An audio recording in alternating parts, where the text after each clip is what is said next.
कलिंग युद्ध समय ओडिशार नेतृत्व किए नौथिले कलिंग युद्ध समय जो कहते चंडाशोक धर्माशोक हेले धर्माशोक हैला परे 1.5 लाख ओडिया को हाथ में गोड़े बेड़ी पकईकि पाटलिपुत्र को पुणी कौन फेरई ने ये सब कथा सामाजिक स्तर में प्रश्नवाची अच्छी सरकारी पृष्ठपोषकता एवं आपण मानकर साधारण जनतार सहभागितार ये कथा को आम उन्मोचित करवा आमर उत्तर पीढ़ी जो इतिहास पढ़े आम पिला माने जो इतिहास पढ़े से इतिहास उत्साहित करुँ गोटे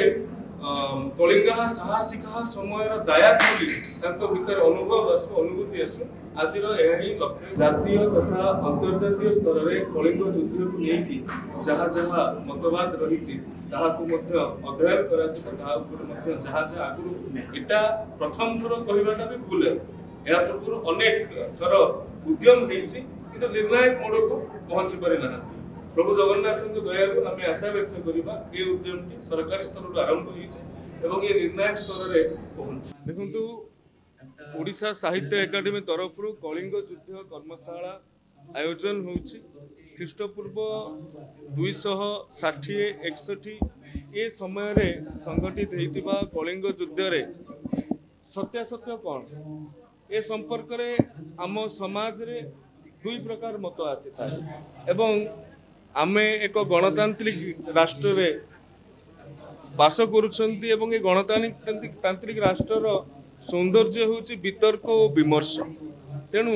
ए संपर्क रे जो सकारात्मक बा नकारात्मक दुई प्रकार मत रही से मत संपर्क रे आलोचना हेबो एवं जहाँ आलोचना हेबो ताहा दस्तावेज आकार में साहित्य करके रखा तापरे समाज पाखकू जहाँ प्रदान करा समाज रे आहुरी अनुशीलन हेबो आहुरी मनन हेबो आहुरी गवेषणा करा जिवो आहुरी अध्ययन करा जिवो तेबे जाई कि ए संपर्क रे वास्तव चित्र चरित्र सामने को आसी माने त्रुटि विच्युति रही छै कहा जाउछि एवं सेति पे ओडिया रे मध्ये लेखन ए पर्यंत नाही जहा को नै आपण डॉक्यूमेंटेशन करबे केबे सुधा कार्यक्रम हबो कोन किछि कमिटी गठन हबो व्यवस्थित केति करा छै आगे आज एटा आरंभ मात्र ये आरंभ हबो इठु जो निर्यास बाहरिबो ताहा निर्भर करूछि केते समय लागे एवं इतिहास को खुंटी साउंटी सामना को आनिबारे केते समय लागिबो से कथाटा धार्य होई पारि नथा कोनोसी समय रे शिलालेखटी आसी जाय था सेथिरु आमे जहा पाती बहु आकार रे तहा पाठ पुस्तक रे मध्ये स्थापित हो जाय था किंतु बहु समय रे बहु कथा अनालोचित होई के रही जाय कलिंग युद्ध समय रे ओडिसा नेतृत्व किए नौथिले कलिंग युद्ध समय रे जो कहते चंडाशोक धर्माशोक हेले धर्माशोक हैला परे 1.5 लाख ओडिया को हाथ में गोड़े बेड़ी पकईकि पाटलिपुत्र को पुणी कौन फेरई ने ये सब कथा सामाजिक स्तर में प्रश्नवाची अच्छी सरकारी पृष्ठपोषकता एवं आपण मानकर साधारण जनतार सहभागितार ये कथा को आम उन्मोचित करवा इतिहास रे केतेबेले आवेगर स्थान ना किंतु इतिहास टी कौन समय बंका तेढ़ा अनेक जगह आम नजीर अच्छे तेणु आमर उत्तर पीढ़ी जो इतिहास पढ़े आम पिला माने जो इतिहास पढ़े से इतिहास उत्साहित करुँ गोटे कलिंगा साहसिका समय दया भीतर अनुभव आसु अनुभूति आसु आज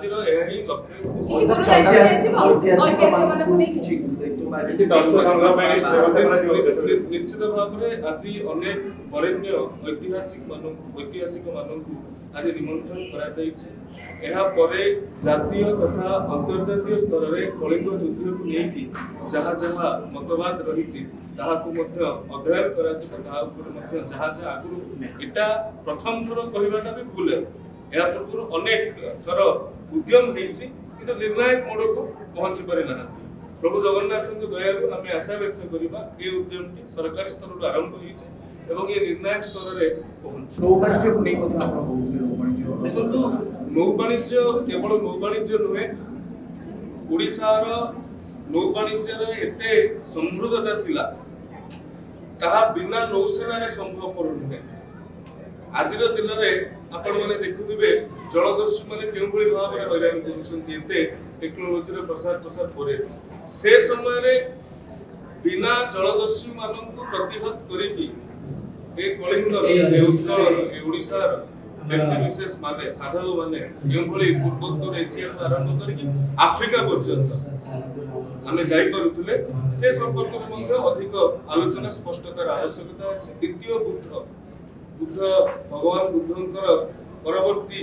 जे तांकर सीधासळख शिष्य गुरु पद्म संभव जहाँकर अंतर्जातीय नाम मास्टर रिंग कोचे तांकर जन्म ओडिशा एवं से पुष्पगिरी विश्वविद्यालय रे अध्ययन करुथुबा छात्र छात्री को मार्गदर्शन करुथुले ए कथा मध्ये आज दिन रे एक भिन्न मत आसुची जोडे कि आमे आगु पढुथुले सेटा होची स्वात उपत्यका रे भारत बाहर ताकर जन्मभूमि ए सब कथा को आज दिन रे उन्मोचन करिवार जति आवश्यकता अछि सेतिरे सरकार गुंडुची मुजर प्रयास करियो बोली मासा ये बहुत आगुआ कथा है आमे आज आरंभ करू आपण माने लक्ष्य करि दिबे ए कथा लक्ष्य जहां सत्य जहां आगामी पीढ़ी को उत्साहित करिवो जहां आगामी पीढ़ी को प्रेरणा दबो जहां ही पाठ्य पुस्तक रे स्थापित रकमट कमिटी आगे चंडासपुर पड़े तापर प्रसंग बसला कि सर कि किछि रही जाइछि किछि उल्टा उल्टा लिखा जाइछि नहीं मु सही कथा चंडासपुर धर्मासंग हवा 11000 वर्ष तळु लेखा हवा को मु विरोध करू नै कि मु मना करू नै किंतु आज आपण मन जो प्रश्न अछि धर्मासंग हला ता सहित भी लेखा जाइछि लक्ष्य ओडिया मृत्युवरण करथिले 1.5 लाख पंगु हेतिले लक्षाधिक लोक को बांधिकी पाटलिपुत्र निया जाइतला यदि चंडासपुर धर्मासंग हला परे पशु पक्षी को दया करुवा व्यक्ति ओडिया मानन को प्रति निर्दय हेले केबे ये एक जाको आपण इंग्लिश में $1 मिलियन प्रश्न